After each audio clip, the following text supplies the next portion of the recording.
We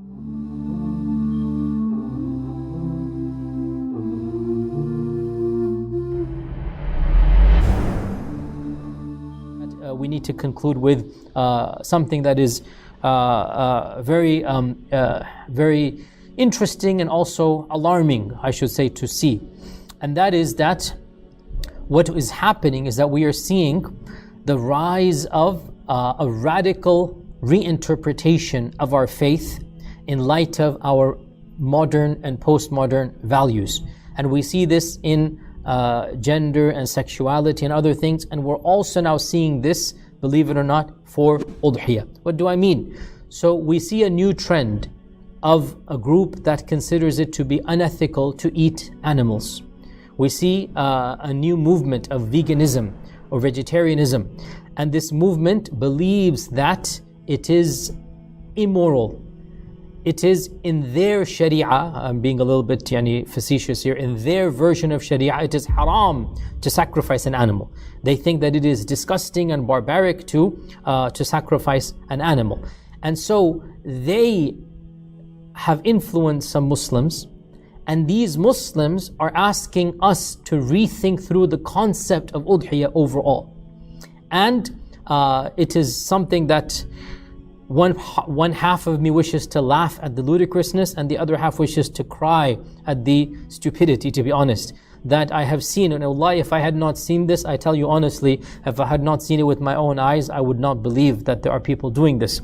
But there are people doing this, and it is obvious to me that this movement is going to grow more and more. So there is a new movement now that is calling for, and I have to keep a straight face when I say this, udhiyah of vegetables and not of meats. Okay, so there is a call now that we distribute vegetables to the poor on Eid al-Adha and not distribute meat to the poor.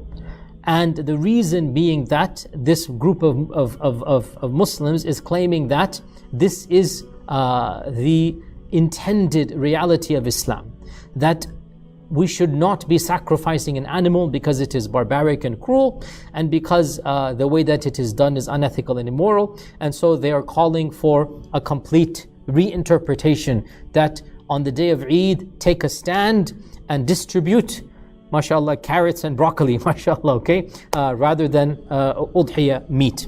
Now, this is honestly a troubling sign. It is symptomatic of a far greater problem, and that problem is the attempt to radically revise Islamic norms in light of what this group considers to be modern humanitarian notions. And we have to be very clear here. We obtain our values and our ethics and our laws from the divine, and not from the whims and the ever-changing caprice of the people around us.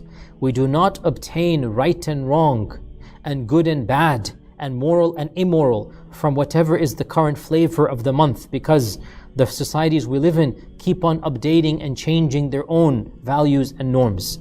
What is halal is what Allah tells us is halal, and what is haram is what Allah tells us is haram. That is how we get our values from. Now, to be clear, if a group of Muslims is saying that we are not treating animals the way that Islam wants us to treat animals, and that we are inhumane and cruel in that we are not feeding them properly and we are not sacrificing them properly, I say to this, there's an element of truth.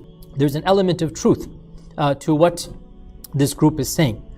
But the way to respond to this is not by banning the sacrifice of meat, but rather for calling for the improvement of the treatment of animals. So you are correct, and I will be the first to say that the mass slaughter that is rampant in abattoirs and in meat-producing factories, it is something that goes against the sunnah. There's no question about this. It goes against the sunnah. But does it mean that such meat becomes haram? Does it mean that we do not do the udhiyah? No. What it means is that we should try our best to raise the bar of how meat is slaughtered and to do it in a humane fashion. That is what it means. If a person wants to champion this cause, we say that, you know what, we are in agreement with you, and we should try our best to feed animals pure and tayyib and halal, and not feed them najis. We should try our best to make it easy for the animals to breathe and live, because yes, it is true, the way they're packed, like sardines, and we're talking about livestock, we're talking about cows, we're talking about chickens, and they're just treated in a very inhumane manner. But the solution is not to ban the slaughter of animals. And by the way, and again, to be technical here, if an animal is mistreated in this fashion, the sin of the mistreatment is on the farmer and on the one who facilitates that. The animal being slaughtered after it has been mistreated does not make the animal haram to eat. You can choose to not eat such an animal, but don't make it haram on the rest of mankind, because that's a very big thing. Because to treat an animal in a humane manner and to feed it organic food and to do so and so, you are raising the cost. And as we're all aware, those of us that live in Western lands, the price of meat that is ethically farmed and humanely raised, it is sometimes triple or quadruple. Now maybe you can afford it and I can afford it, and alhamdulillah for that. But you cannot expect the average person of an average income or below average income to pay such money. So you try your best to lobby and raise the bar, but don't make it prohibited upon the rest of the people. So that's if the goal is to raise the bar of how the animals are treated. However, if the goal is to criminalize the killing of animals, if the point is to say that it is inhumane and unethical to kill animals, and you say that it is disgusting to eat animal meat, in this case I say that you have challenged the Sharia of Allah, and you have rejected the explicit commandment of Allah subhanahu wa ta'ala that Allah has allowed that meat to be eaten. And anybody who does so, wallahi, we fear from that person a potential rejection of the faith itself. So be careful, dear brothers and sisters, be careful about this issue, and make sure that we do not subject the Sharia to the whims and to the caprice of the societies around us. Rather, we need to conform to the Sharia and not the other way around. So with this, inshallah ta'ala, we wrap up and wind down, and to conclude, and we say that definitely in these days coming up, try your best to sacrifice an animal and distribute to the poor. Expect Allah to reward you. Follow the sunnah as much as you can. It is one of the most blessed things we can do in these 10 days.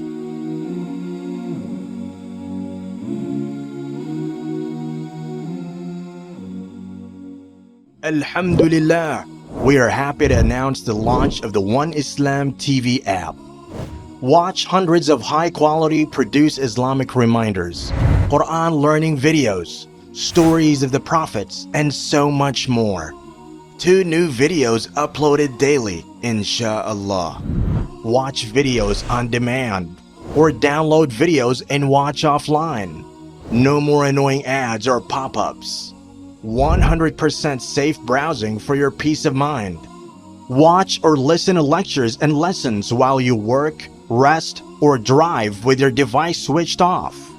One Islam TV is 100% run and owned by Muslims, which means the small amount you pay for your subscription is a sadaqah jariyah, continuous charity for you, as we use the funds raised to continue producing more beneficial videos and reminders, inshallah. The One Islam TV app is now available on Apple devices, Apple TV, Android devices, Android TV, Amazon Fire TV, and Roku, so you can watch on most devices and smart TVs. Download now for a free 7-day trial. May Allah reward you for supporting our work.